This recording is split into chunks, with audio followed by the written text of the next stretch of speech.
Hello. Hello. How are you? Happy New Year. Happy New Year, Sora. Hello, Zara. We're everywhere. Yes, we are. Okay. Okay. Great. Vice President-elect Harris, and thank you so much for your time, and welcome to Savannah. Thank you. It's so good to be in Savannah. Thank you. Talk to Georgians about the importance of this critical U.S. Senate race. There are two races, no doubt. Why should voters head to the polls next week? There are so many issues at stake in this election, and the voters of Georgia literally elect presidents, elect United States senators, and choose who will be their voice in the halls of Congress. And so the voters of Georgia right now have the opportunity to elect a son of Savannah in Raphael Warnock and John Ossoff, who will fight for the people of Georgia, who will fight out against anybody who's trying to silence the people of Georgia. And this is what we have seen happen. We have seen elected leaders who are supposed to be the voice of this state, who have attempted to silence the voice of this state. All of that is at stake. And what's at stake? It's about having senators who are going to go to Washington, D.C. and remember where they came from. Senators who are going to go to Washington, D.C. and say, look, the state of Georgia has been so impacted by COVID, and we need a response that's about acknowledging racial disparities in terms of who's contracting the disease and who's dying. We need senators who are going to go to Washington, D.C. and say, too many people are out of work. 1 in 7 Georgians are talking about their family being hungry. 1 in 6 are talking about inability to pay rent. 1 in 4 Georgian small businesses are going out of business or have gone out of business. So the people of Georgia deserve to have folks who are going to be their United States senators and be a voice for the people as opposed to their self-interest.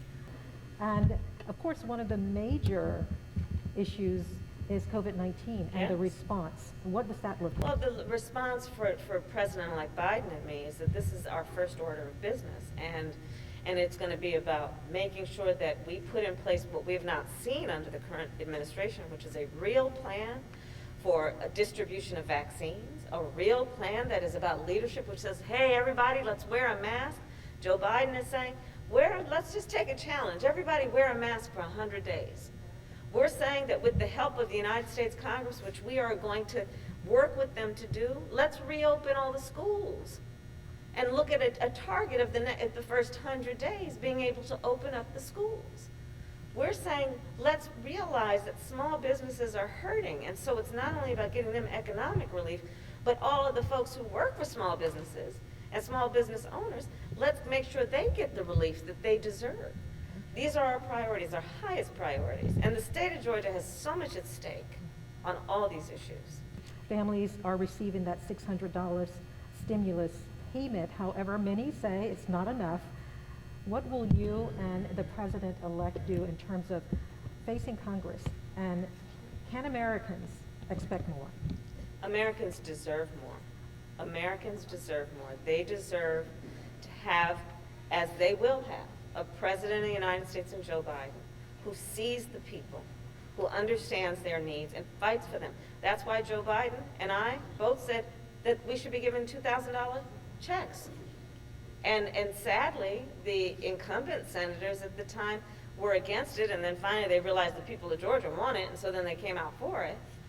But we need to have leadership in Washington, D.C. who understands that this is a public health crisis that created an economic crisis, and we need to get a hold of the public health crisis, and that's going to be about distribution of vaccines. It's going to be about modeling good behavior like wearing masks, encouraging people to social distance, encouraging people to do what Americans have always known how to do, which is we know in great tragedies, be it from World War II and Great Depression, that their real leaders say to the people, it's a time for us to sacrifice in the spirit of love thy neighbor, to do what is best to strengthen our country and survive a crisis.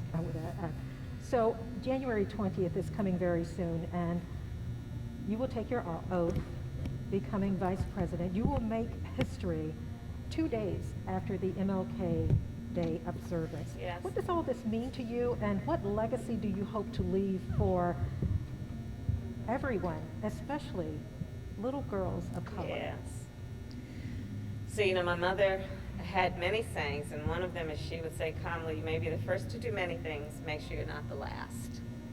And when I think about, first of all, the significance of being vice president, I am fully aware that I stand on some very broad shoulders of folks that fought for that belief that it could happen. And that's everyone from Dr. King to Shirley Chisholm to Barbara Jordan, and I could go on and on down the list. It's about recognizing that when we walk through these doors as a first, we have to leave the door wider.